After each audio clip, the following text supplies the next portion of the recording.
Get me another drink, old man. And make sure the ice is right this time, my daughter's husband told me. Standing in my own kitchen, leaning against my own counter, using a glass my late wife picked out from a shop in Savannah 30 years ago. 6 years of that. 6 years of swallowing it. Then his boss walked through my front door and called me, "Sir, now listen.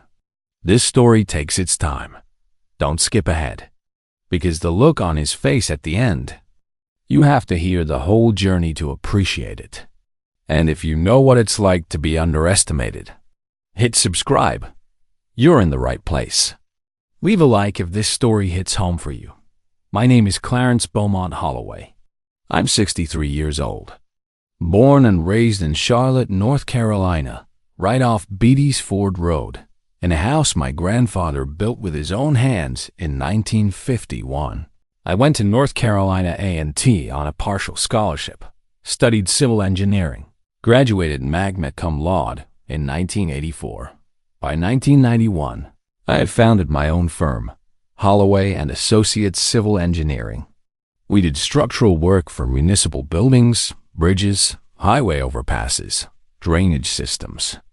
The kind of work nobody sees until a storm comes and everything holds. That was me. I was the man who made sure things held. Over 27 years, I built that firm from a one-room office on West Trade Street to a company with 46 employees, a reputation across 3 states, and contracts with the city of Charlotte, Mecklenburg County, and the North Carolina Department of Transportation. I retired in 2019, sold the firm to my senior partner, Raymond Gaines, for a fair price, and settled into the house I'd shared with my wife Loretta May for 31 years.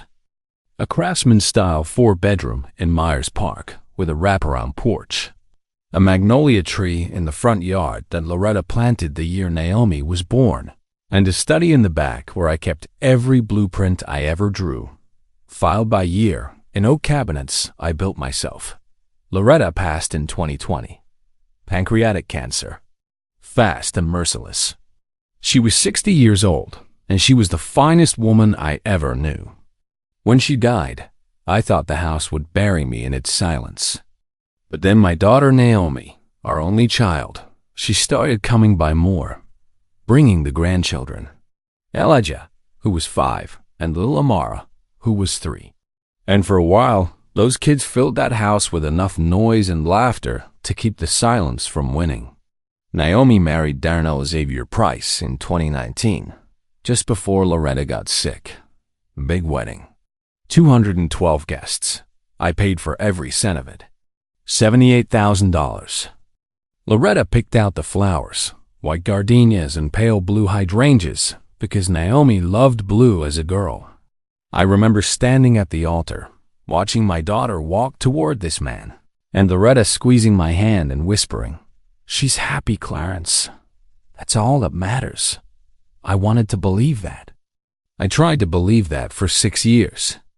Darnell was 31 when he married Naomi. Handsome, tall, light-skinned, with a jaw that looked like it was designed in a boardroom.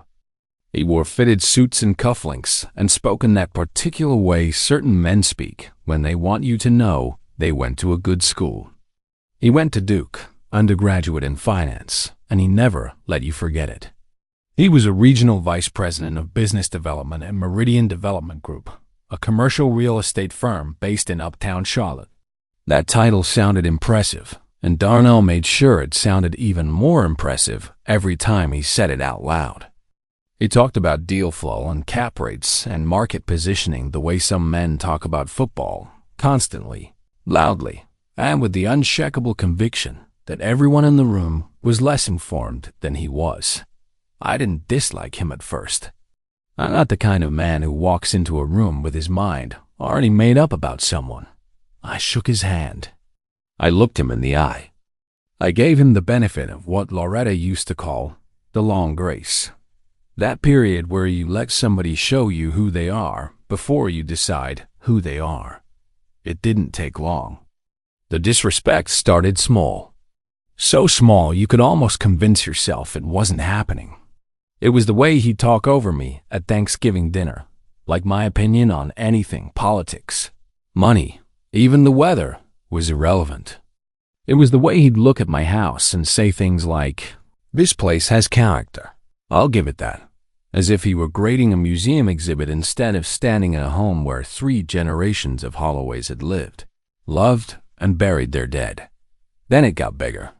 He started calling me Pops, not the way a man calls his father-in-law Pops out of warmth or affection. The way a man says it when he's putting you in a category. A box. You're old. You're done. You're furniture. He'd say, "Hey, Pops, could you grab me a beer from the fridge?" Or, "Pops, you mind watching the kids for a sec?" We got somewhere to be, not asking, telling, and always with that smile. That wide, confident, "I know, you won't say anything" smile. The worst part?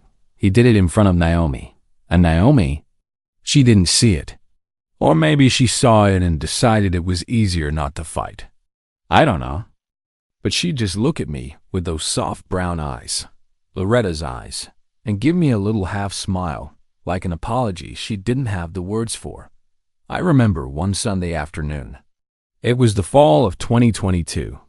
Darnell and Naomi had come over for dinner.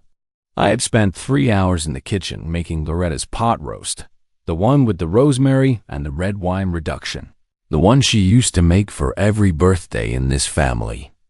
I set the table the way she liked it, with the good china, the cloth napkins, the candles. I wanted it to feel like she was still there. Darnell walked in, looked at the table, looked at me in my apron, and said, and I will never forget this, he said, "Look at you, Pops. Playing house." Then he laughed. Sat down at the head of the table, my table.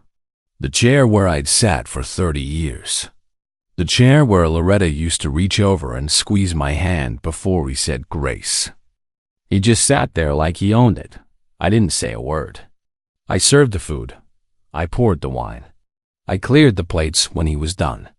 And when they left that night, I stood on my porch and watched his BMW pull out of my driveway, and I felt something I hadn't felt in a long time. Not anger, exactly. Something colder than anger. Something more patient, but I kept the peace. For Naomi, for Elijah and Amara, because a man doesn't burn down his own house just because someone tracked mud on his floor. Then, in January of 2024, I found something that changed the arithmetic of everything. When Loretta was alive, the two of us had set up a custodial trust account at First Horizon Bank. It was earmarked for Naomi and the grandchildren. Education, emergencies, a down payment on a house one day. We had funded it over 15 years. The balance, when Loretta died, was $342,000. I was the sole trustee. Naomi was the beneficiary. Darnell's name was nowhere on that account. I didn't check it often. The money was supposed to sit there, growing quietly, the way good things do. But in January, I was at the bank to refinance a small rental property I owned off Central Avenue. And the branch manager, a woman named Patricia Sims, who had known Loretta and me for 20 years. She pulled me aside.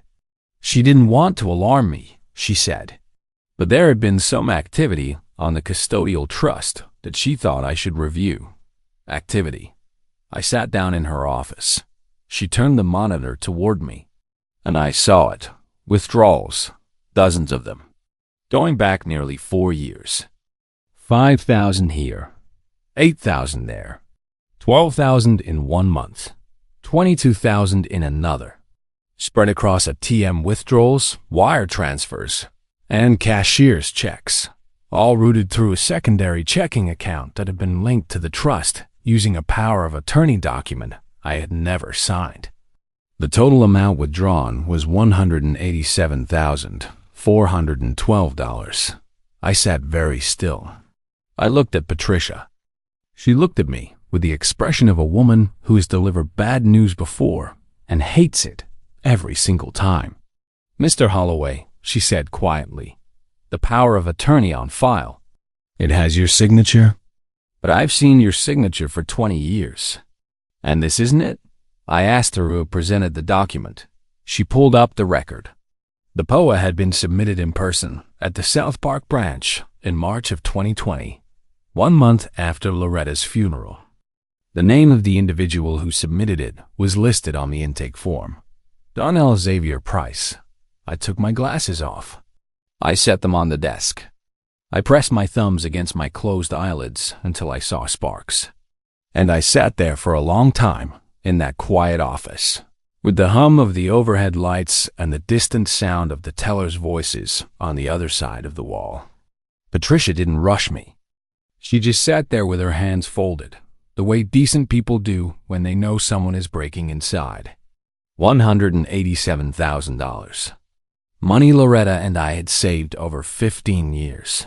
Money from birthday deposits and holiday bonuses and small checks we wrote every January. Sitting at the kitchen table, Loretta doing the math in her head while I wrote the amounts in the register. She used to say, "This is the easy part, Clarence. The hard part is making sure no one ever touches it who shouldn't." She was right. And the man who shouldn't have touched it was sitting in my dead wife's chair every Sunday, eating my food, calling me Pops, and smiling like the world was his to take. I didn't want to be right. Lord knows, I wanted to be wrong. I wanted Patricia to pull up another screen and show me a clerical error, a misrouted transfer, a banking glitch that could be fixed with a phone call and an apology letter. But the documents were clear. The forged power of attorney was clear. The trail of cashier's checks, several of which had been deposited into an account at a completely different bank, an account solely in Darnell's name, was clear. I sat in my study that night. The house was dark except for the desk lamp. I had the bank statements spread out in front of me, next to the copy of the forged POA that Patricia had printed for me. I looked at the signature. It was close. Close enough to fool a teller at a branch that didn't know me, but not close enough to fool a woman who had watched me sign checks for 2 decades. I looked up at the wall, at the framed photograph of Loretta and me on the day I sold the firm. She was wearing that ivory dress she loved, the one with the pearl buttons, and she was laughing at something I'd said. I couldn't remember the joke. I just remembered the way she laughed, full and unguarded, like she never worried about who was watching. "What do I do, Loretta?" I said it out loud. To an empty room, to a photograph, to the silence that had become my most constant companion. And I'll tell you something. If you've ever lost someone who was your compass, you know that the silence doesn't answer. But sometimes, if you sit still long enough, you feel the answer in your chest. Not words, just direction. I didn't sleep that night. I sat there until the sky turned gray and the birds started up in the magnolia tree outside my window. And by the time the sun came through, I had made my decision. I wasn't going to confront Darnell. I wasn't going to yell. I wasn't going to call Naomi and break her heart over the phone. I wasn't going to give him the satisfaction of seeing me angry, because anger was exactly what a man like Darnell expected from a man like me. He expected the old man to blow up, to cause a scene, to look unreasonable and emotional and out of control.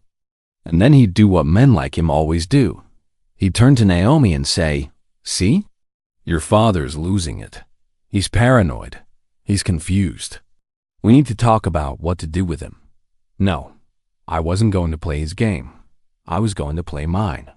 The next Sunday, Darnell and Naomi came for dinner. Same routine. Same arrogance.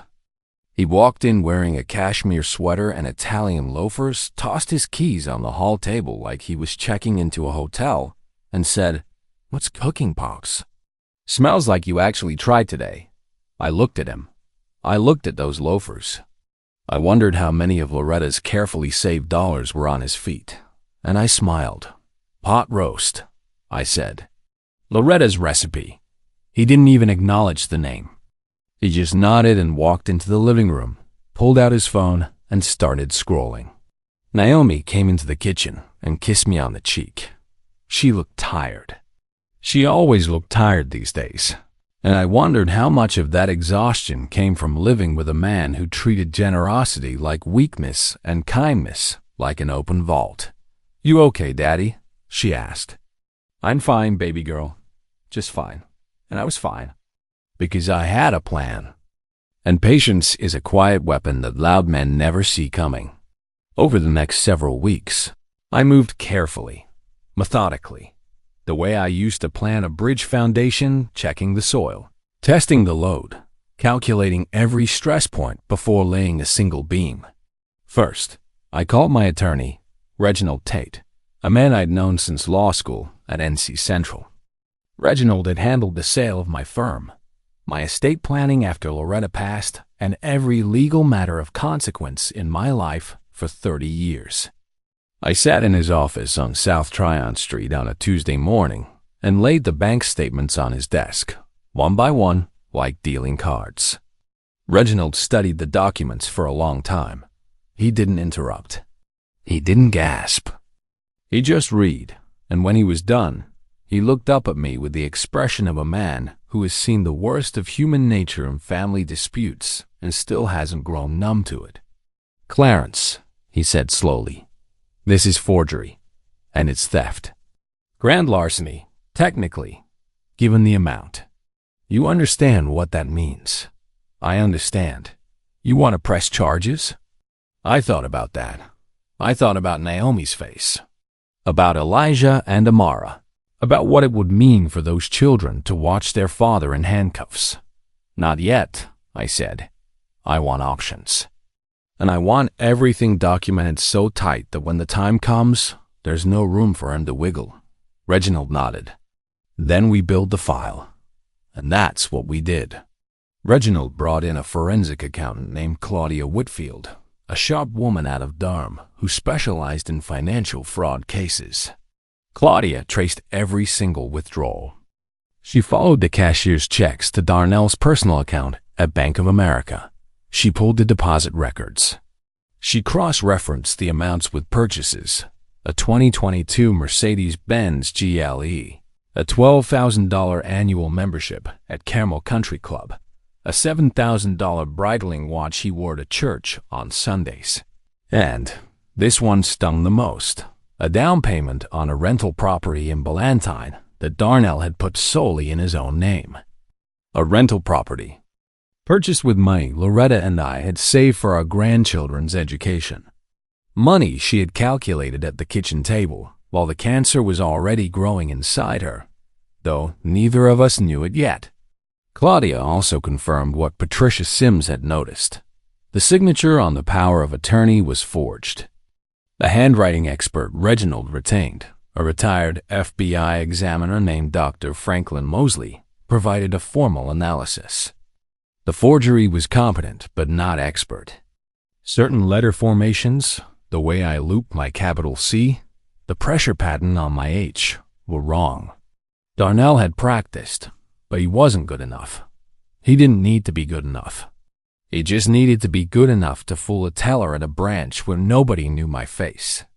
I now had a file that was 3 inches thick: bank records, the forged POA, the handwriting analysis, the forensic accounting trail, the property deed in Ballantine with Darnell's name on it, and not a single mention of Naomi or the children.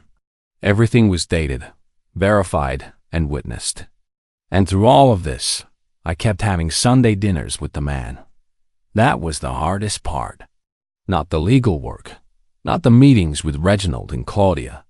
The hardest part was sitting across from Darnell Price every week, watching him eat my food, drink my wine, lean back in Loretta's chair, and hold court about how brilliant he was.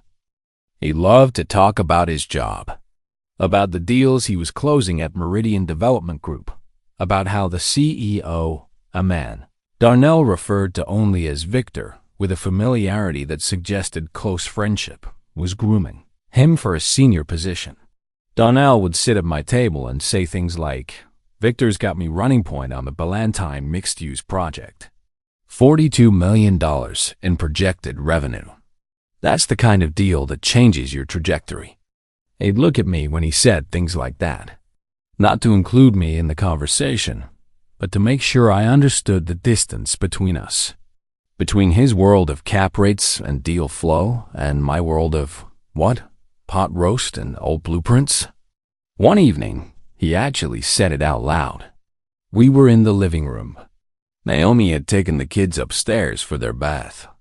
Darnell was nursing a bourbon, my bourbon, from a bottle of Woodford Reserve I kept on the sideboard, and he looked around the room at my bookshelves, at my framed engineering licenses, at the photograph of the I-485 overpass dedication ceremony where I shook hands with the governor, and he said, "You had a nice little run, Pops.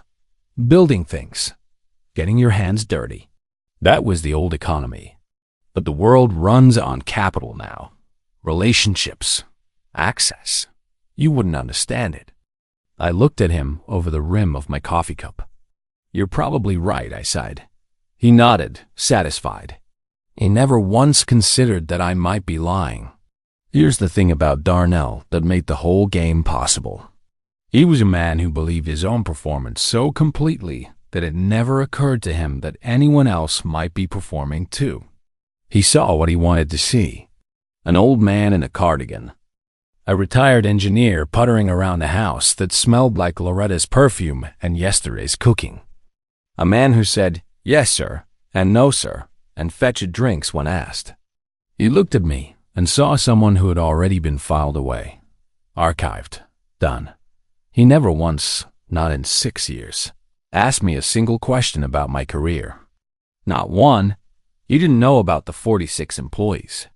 He didn't know about the state contracts. He didn't know about the bridge I designed over the Catawba River that the Army Corps of Engineers cited as a model of structural efficiency. He didn't know any of it because he never asked.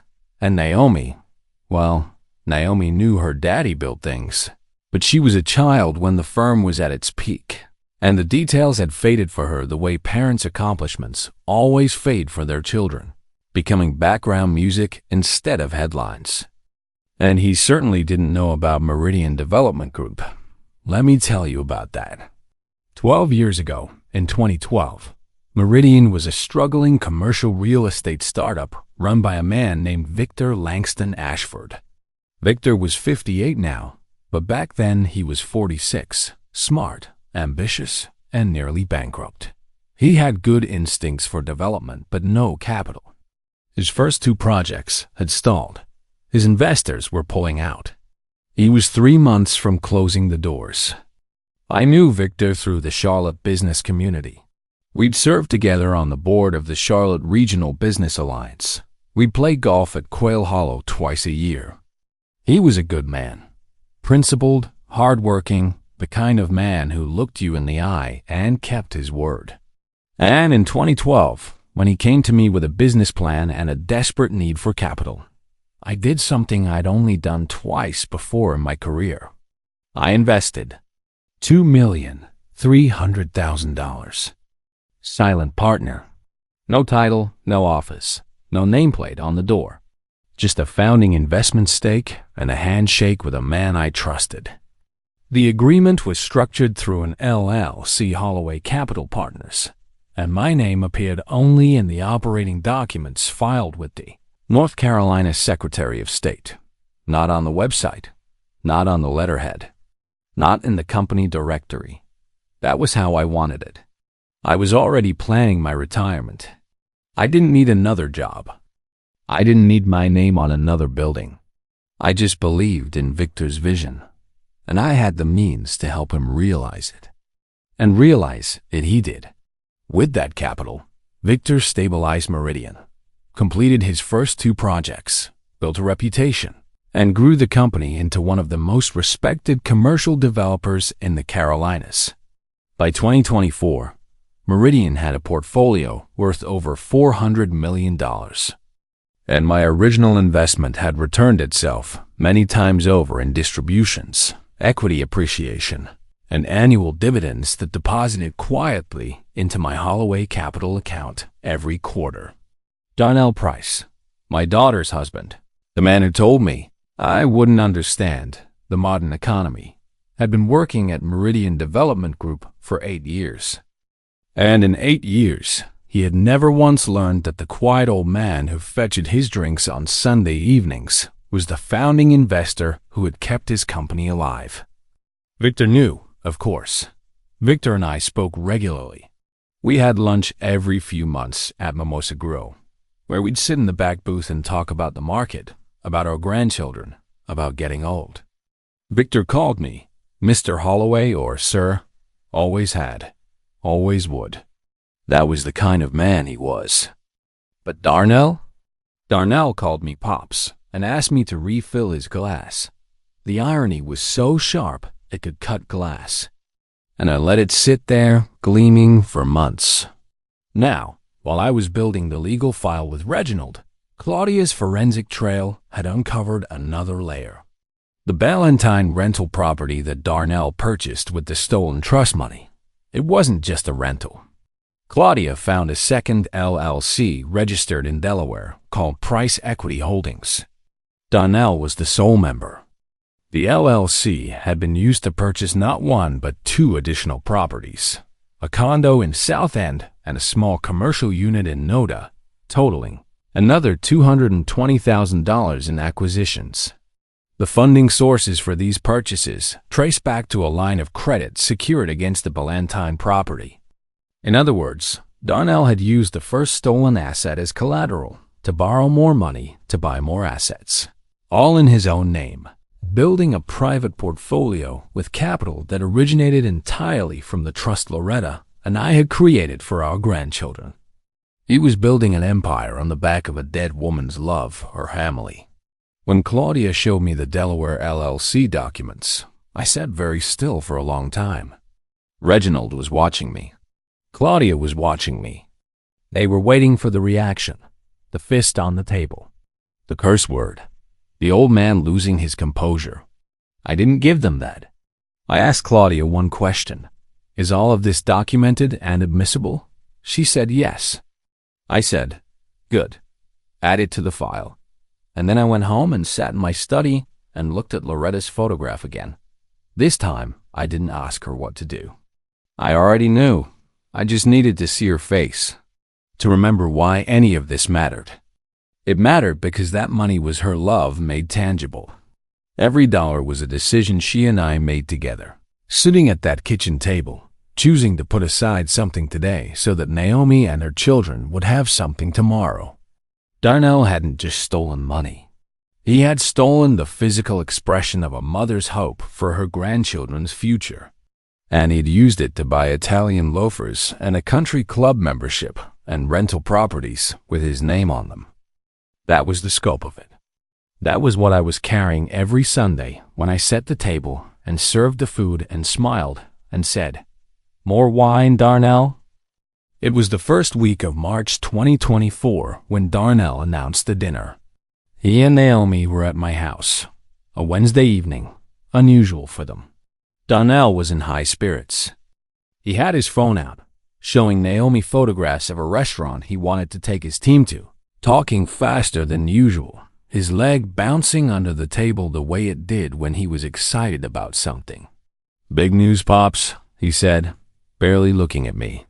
"I'm up for senior vice president. Victor's making the decision by end of month, and I'm bringing him here for dinner. Saturday the 23rd. I want him to see the family, the house, the whole picture. These things matter at this level, you know? Image, presentation." He said, "The house," like he was talking about a stage set. My house. The house my grandfather built. The house where my wife died. A prop in Darnell Price's career narrative. "You want to have dinner here?" I asked. I kept my voice neutral. Curious. An old man flattered to be included. "Yeah, Naomi's going to handle the menu, but I need you to be, you know, present. Make a good impression." Victor likes the whole generational thing. Family values. Legacy. He waved his hand vaguely. "Just be yourself. But maybe wear something nicer than that cardigan." Naomi winced. I saw it. A tiny flinch at the corner of her mouth. "Sure," I said. "I'll be here." Darnell grinned. "Perfect. And Pops?" Make sure we've got the good bourbon out, not the cheap stuff. The good bourbon was the Woodford Reserve, my Woodford Reserve, the bottle I bought myself for my 60th birthday. But I nodded. I'll make sure. He went back to his phone. Naomi caught my eye across the table and mouthed, "Thank you, Daddy."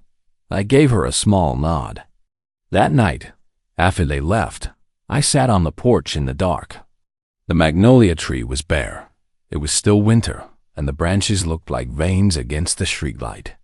I thought about what was coming. Darnell was about to invite Victor Langston, Ashford, the man who called me sir, the man who owed the existence of his company to my investment, into my home. And Darnell had no idea. I picked up the phone and called Reginald. "The date is set," I said. "March 23rd. You sure about this, Clarence?" "I've never been more sure of anything." Then we prepare. Over the next 2 weeks, Reginald and I refined every detail. The forensic file was complete. Claudia had prepared a summary document, clean, precise, devastating, that laid out every withdrawal, every forged signature, every LLC, every property acquisition, in chronological order with supporting evidence. Reginald had also prepared a formal demand letter and a draft civil complaint for fraud, forgery, conversion, and breach of fiduciary duty. The complaint was ready to file. All it needed was my signature and a date. I also called Victor. We had lunch at Mimosa Grill, the back booth, as usual. I told him about the dinner invitation. I told him that Darnell was my son-in-law. Victor's eyebrows went up, not in shock, but in the quiet surprise of a puzzle piece falling into place. "Darnell Price," Victor said slowly. "He's been telling everyone at the office that he's a self-made man. Never once mentioned a father-in-law, let alone one named Clarence Holloway. That doesn't surprise me." Victor studied me. "What do you need from me, Mr. Holloway?" "Just be yourself," I said. "Walk in the door. Be who you are." Victor nodded. He understood. He was a man who had spent a career reading rooms and understanding what was being said in the spaces between words. "There's something else," I said. And then I told him about the trust, about the forgery, about the $187,000, about the Delaware LLC and the properties. Victor set down his fork. He didn't touch his food again for the rest of the meal. "Clarence," he said quietly, "I am deeply sorry. If I had known, you couldn't have known. That's the point. What happens at this dinner? The truth happens," I said. "That's all. The week before the dinner, I gave Darnell one more chance. I didn't know him that, but I owed it to Loretta. I owed it to the way she raised Naomi, which was to believe that people deserved the opportunity to do the right thing, even at the last minute." It was a Thursday evening. Darnell had stopped by to drop off a case of wine for Saturday's dinner, wine he had charged to a credit card that was paid from the same account fed by the stolen trust money, though he didn't know I knew that. He was standing in my kitchen, checking his phone, already half out the door. "Darnell," I said. "Sit down for a minute." He looked up, surprised.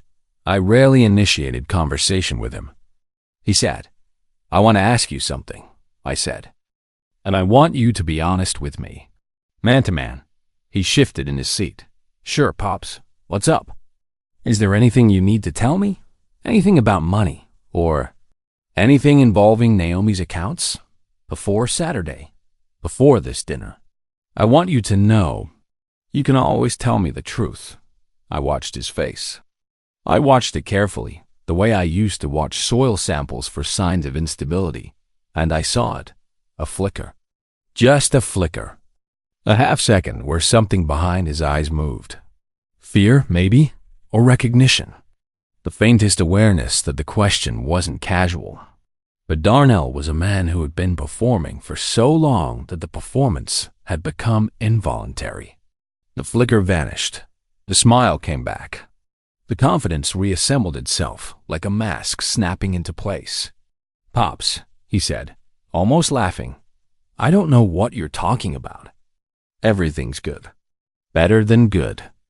After Saturday night, everything's going to be great. You'll see. He clapped me on the shoulder, picked up his keys, and walked out. The door of mercy closed behind him. He never even heard it shut. Friday night, the eve. I sat in my study with the lamp on and the file open on the desk. I went through every page one more time. The bank statements, the forged POA, Claudia's forensic summary, the property deeds, Dr. Mosley's handwriting analysis, Reginald's demand letter, the draft complaint. I closed the file. I put it in my leather briefcase, the same briefcase I'd carried to every major meeting of my career, the one Loretta gave me when I signed my first state contract. I set the briefcase by the front door. Then I went to my closet and took out the charcoal Tom Ford suit I bought for Loretta's memorial service. I hadn't worn it since.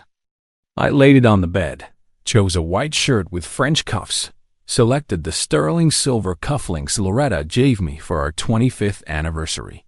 They were engraved with our initials, CLH and LMH, intertwined, and set out a pair of black Oxford shoes I'd had resoled twice because they were the most comfortable pair I'd ever owned. I stood in the bedroom and looked at the suit laid out on the bed. Tomorrow, I would wear it. Tomorrow, Darnell Price would sit at my table for the last time and discover that the old man he'd been robbing for 4 years was not blind, not foolish, and not done. I turned off the light. I went to bed. And for the first time in months, I slept without dreaming. Let me ask you something. If somebody smiled in your face while stealing your legacy, would you confront them quietly or let the whole room hear the truth? Saturday, March 23rd. The morning came in slow and golden, the way early spring mornings do in Charlotte when the cold hasn't quite let go, but the sun is already promising something warmer. I was up before 6.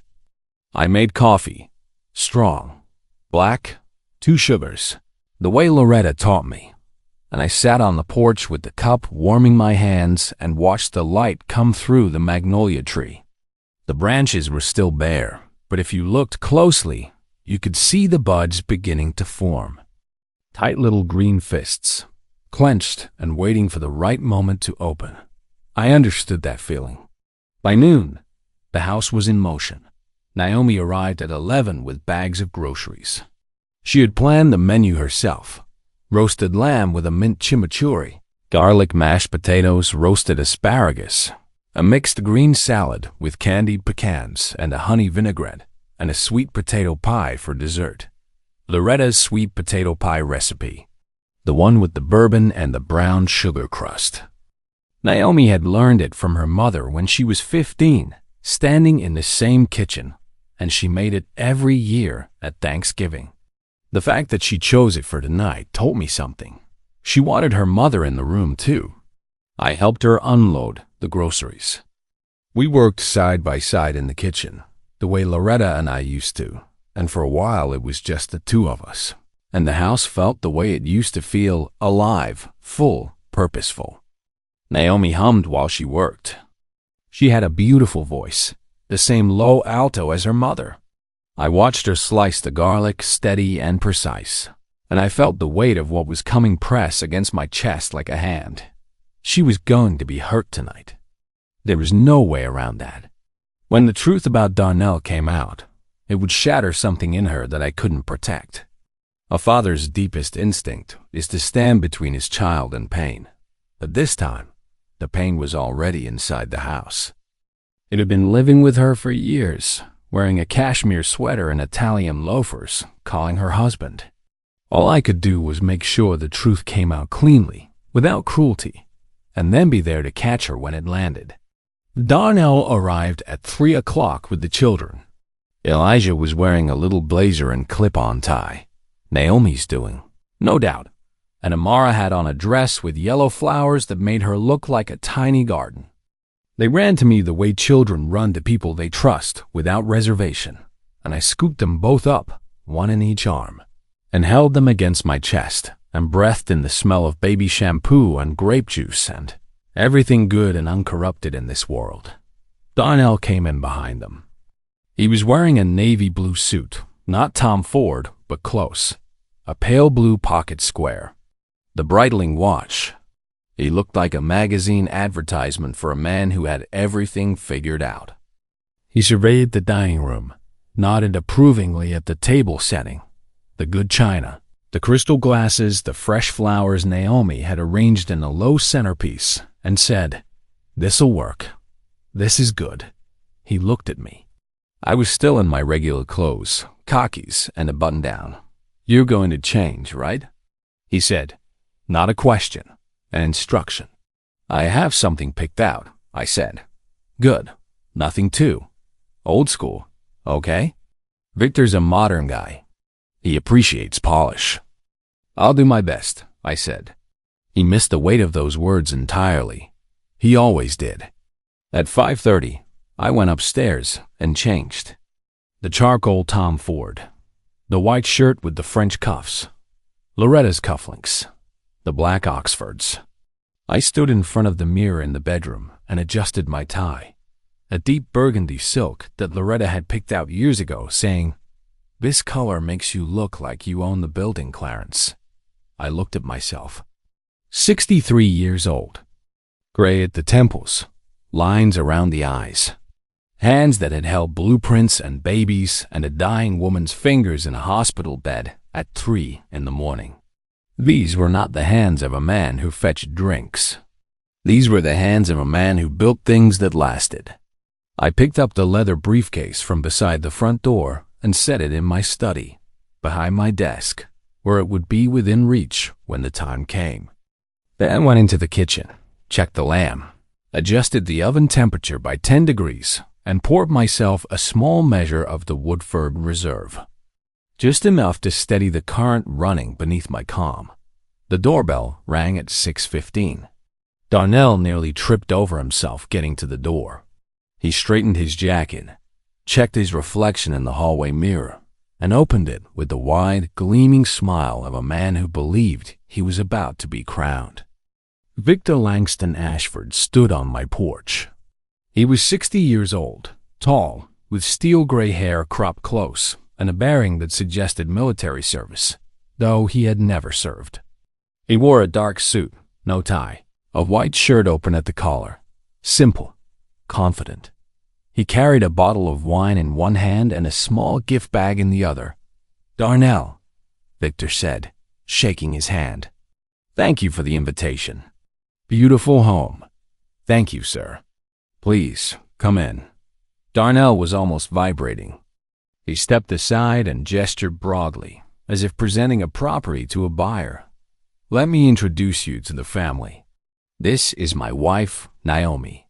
Naomi stepped forward, gracious and warm. "Mr. Ashford, it's a pleasure. The pleasure is mine.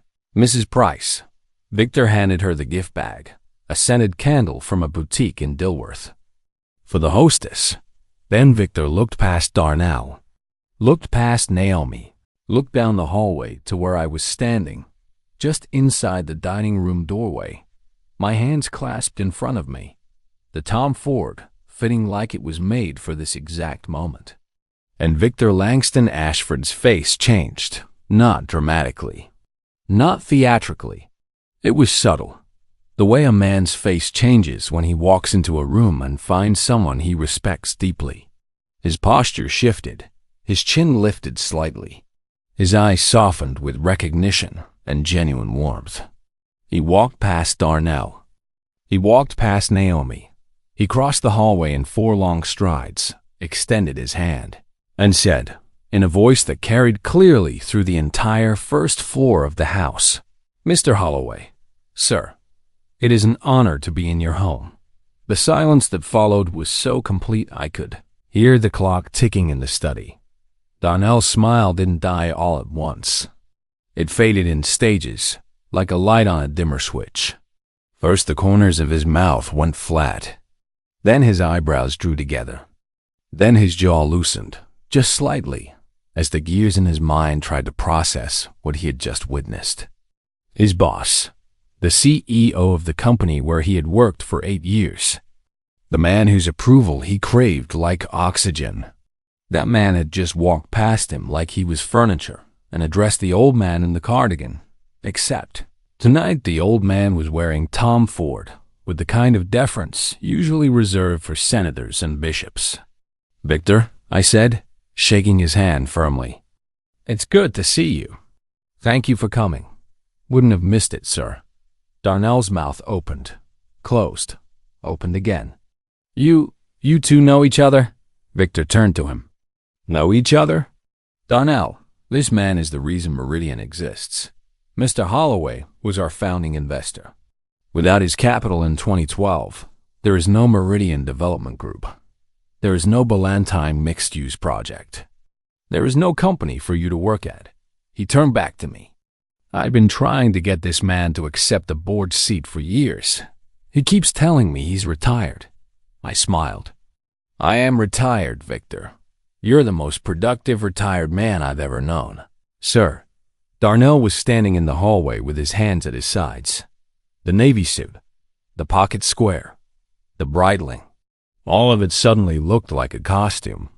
The performance had hit a wall, and behind the wall, there was nothing. Naomi was looking at me, not with confusion, with something else. Something that was assembling itself behind her eyes. She had the look of a woman who's beginning to see her father clearly for the first time in years, as if a fog she hadn't even noticed was lifting.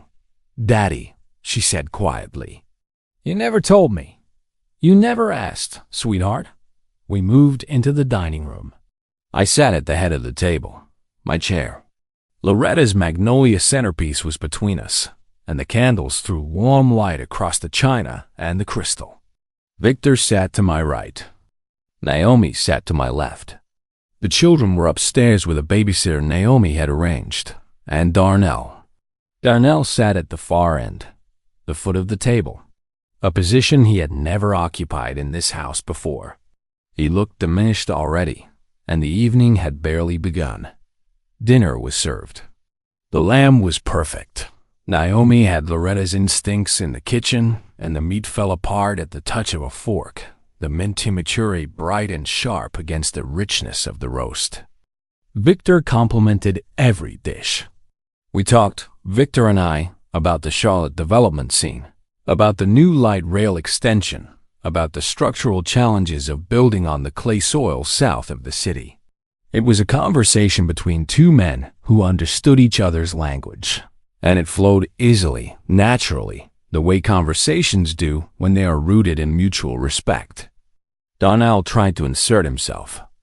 He dropped deal terms and project names and financial jargon into the conversation like a man throwing business cards into a crowd. But each time, Victor would nod politely and then turn back to me with another question. "Mr. Holloway, what's your read on the Eastland redevelopment?" Or, "Sir, do you still consult on municipal structural projects?" Each "sir" was a small, precise nail in the coffin of Darnell's self-image. By the time the main course was cleared, Darnell was barely speaking. He was drinking, though. He had poured himself 3 glasses of wine in 40 minutes. His face had taken on the flushed, unsettled look of a man whose certainties were crumbling in real time. And then came the moment. Victor set down his glass. He looked at Darnell with the measured expression of a CEO about to address a performance issue. "Darnell," he said, "I have to say, I'm surprised. You've worked at Meridian for 8 years. You've been in my office, at my table, at company events. And in all that time, you never once mentioned that your father-in-law is Clarence Holloway." Darnell swallowed. "I didn't realize you two were connected." "Connected?" Victor almost smiled. "This man saved my company. I owe him everything.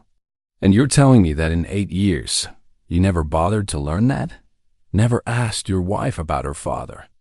Never looked at the founding documents of the company that signs your paycheck?"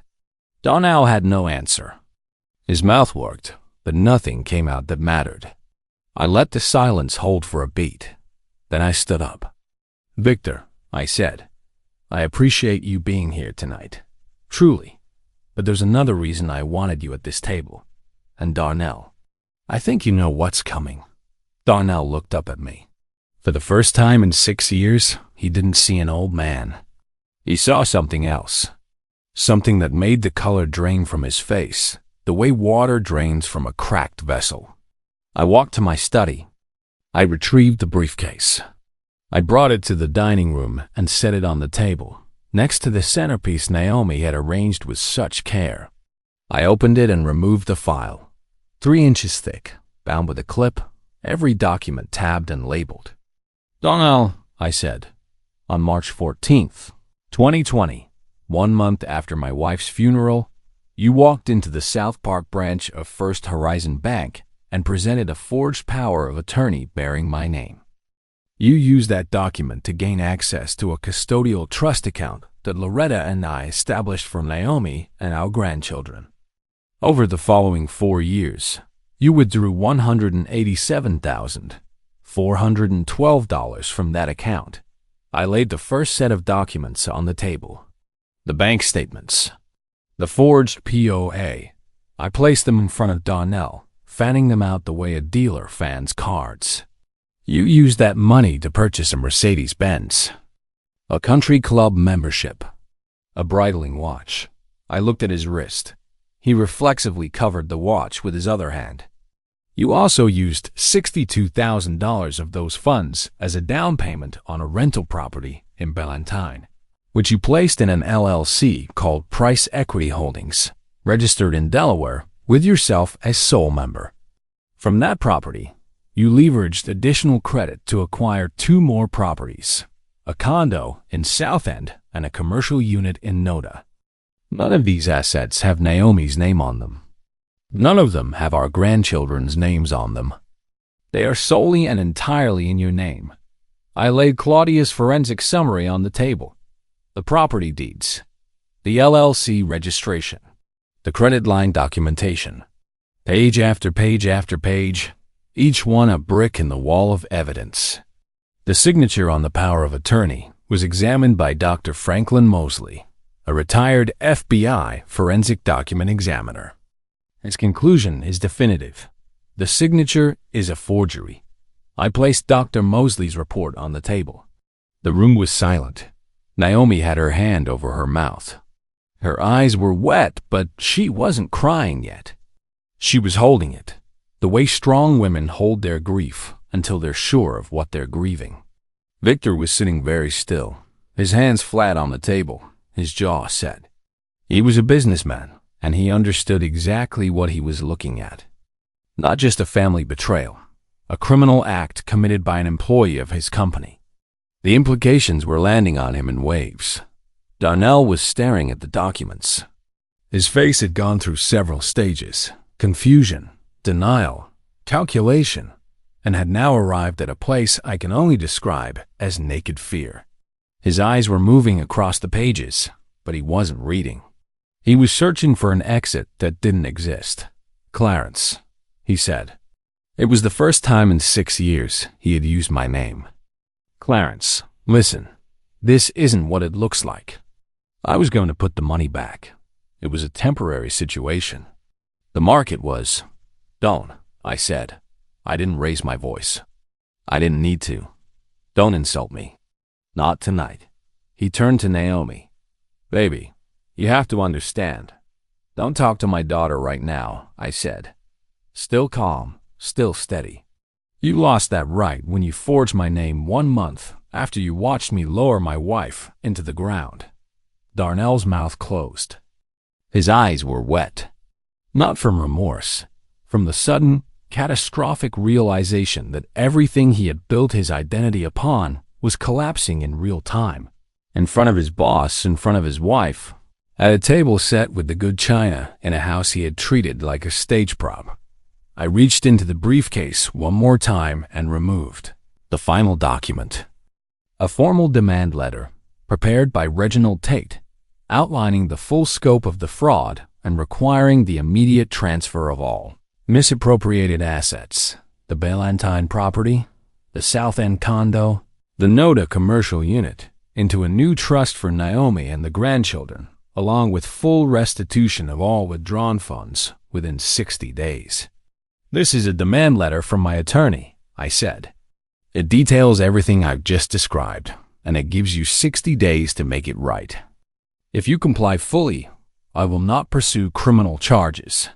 If you do not comply, the Mecklenburg County District Attorney's Office will receive a referral, along with every document on this table, on day 61. I placed a letter in front of him. Darnell picked it up. His hands were shaking. The paper trembled visibly in his grip. Victor spoke. His voice was low and controlled, and it carried the weight of a man who had just watched the foundation of a professional relationship disintegrate. Darnell, Victor said, I want you to understand something.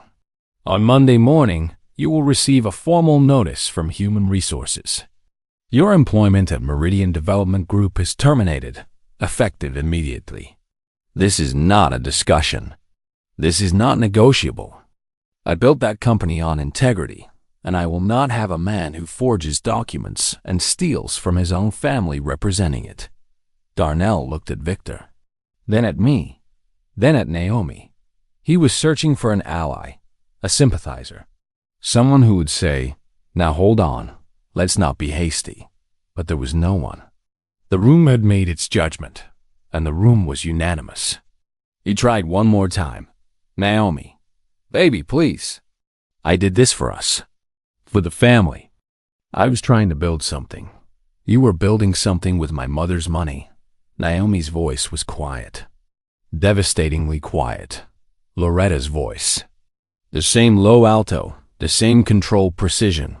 You stole from my children, from my father, from my mother's memory. And you lied to my face for 4 years. She stood up. She set her napkin on the table, the way her mother used to, folded once, placed to the left of the plate. She looked at me. Daddy, she said, I'm so sorry. You have nothing to be sorry for, sweetheart. Not one thing. She nodded. Then she walked out of the dining room and went upstairs to her children. Darnell was alone at the foot of the table. The navy suit, the pocket square, the bridling. The man who had walked into this house 3 hours ago, believing he was about to be anointed. He looked like a man standing in the wreckage of something he had detonated himself. I looked at him for a long moment. And I won't lie to you, there was a part of me, a human part, that felt the pull of satisfaction, the desire to twist the knife, to say something cutting, something that would echo in his mind for years. But that wasn't who Loretta raised me to be, and it wasn't who I raised myself to be. I had lived 63 years without becoming cruel, and I wasn't going to start now, no matter how much he deserved it. I didn't do this to humiliate you, Darnell, I said. You humiliated yourself the moment you decided that my life's work and my wife's love were yours to take. I gave you 6 years of grace. I gave you a seat at my table. I gave you a chance, this week, to tell me the truth. And you chose to lie. I closed the briefcase. The demand letter gives you 60 days. I suggest you use them wisely. Now, I'd like you to leave my house. Darnell stood up slowly. He didn't look at me.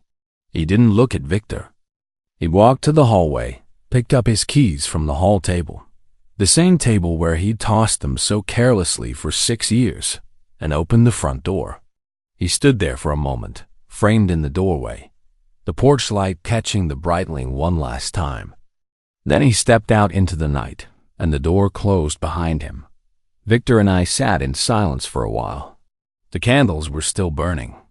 The remains of the lamb and the asparagus were growing cold on the serving platters.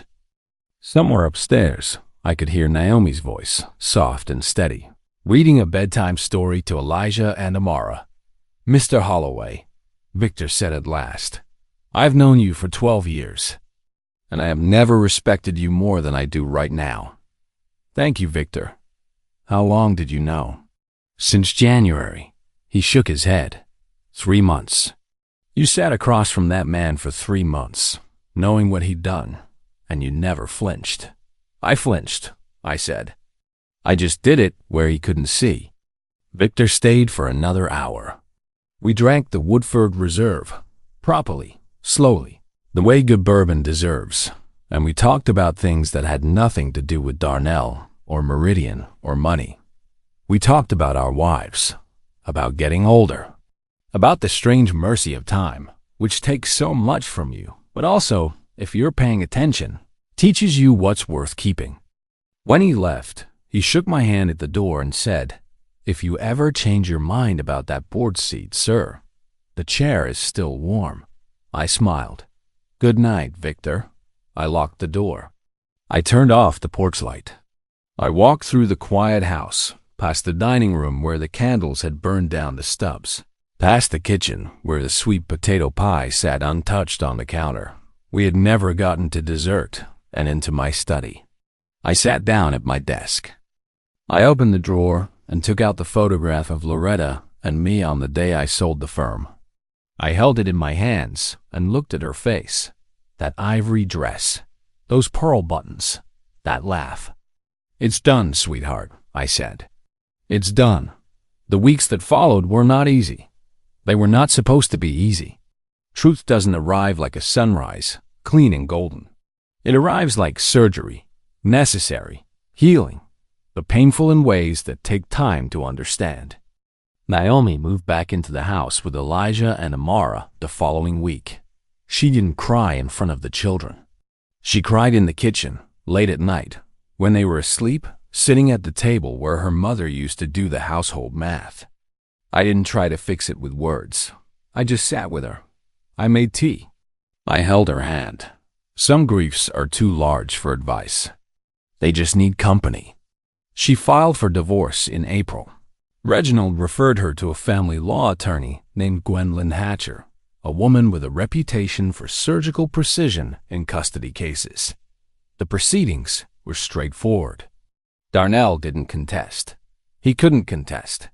The evidence was overwhelming, and his own attorney, a young man from a mid-sized firm who looked progressively more uncomfortable with every document, Gwendolyn presented, advised him to cooperate fully or face criminal prosecution.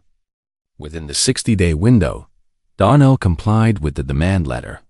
The Ballantyne property, the South End condo, and the Noda commercial unit were transferred into a new irrevocable trust for Naomi and the grandchildren, administered by Reginald. The remaining cash, what was left of it, was returned to the custodial account at First Horizon. The total restitution wasn't 100%. Some of the money had been spent on things that couldn't be returned. The Mercedes lease payments, the country club dues, the watch, the dinners, the suits. But the bulk of the assets were recovered, and the trust was rebuilt to a level that would still serve its purpose. Elijah and Amara's education, their future, the investment Loretta and I had made in a tomorrow we wouldn't live to see. Darnell left Charlotte.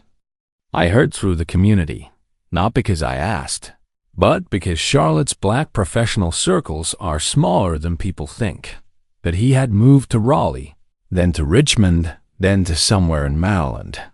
He couldn't find work in commercial real estate. Victor's termination had been quiet, but the reasons had filtered through the industry the way reasons always do. No one wanted to hire a man whose former CEO had fired him for integrity violations. The Breitling was gone, sold, presumably.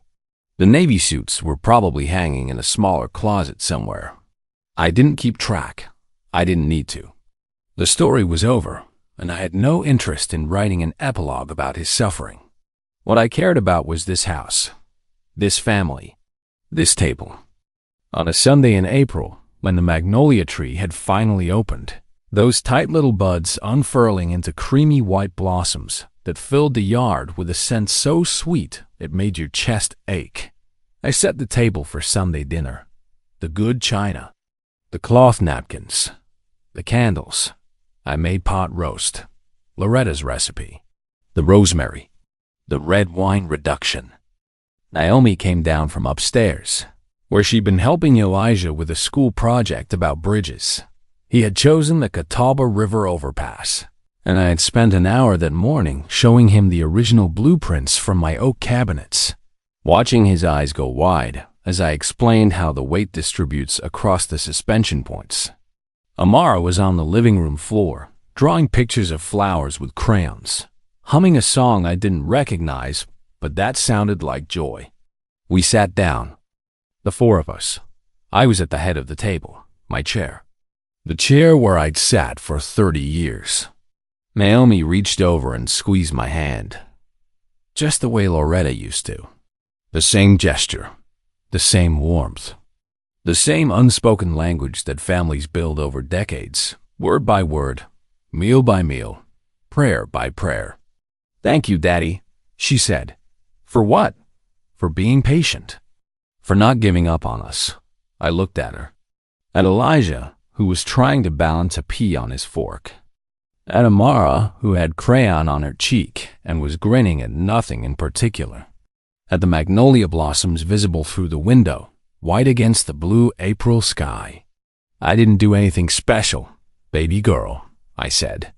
"I just protected what your mother and I built. That's all any man can do." We said grace. We ate.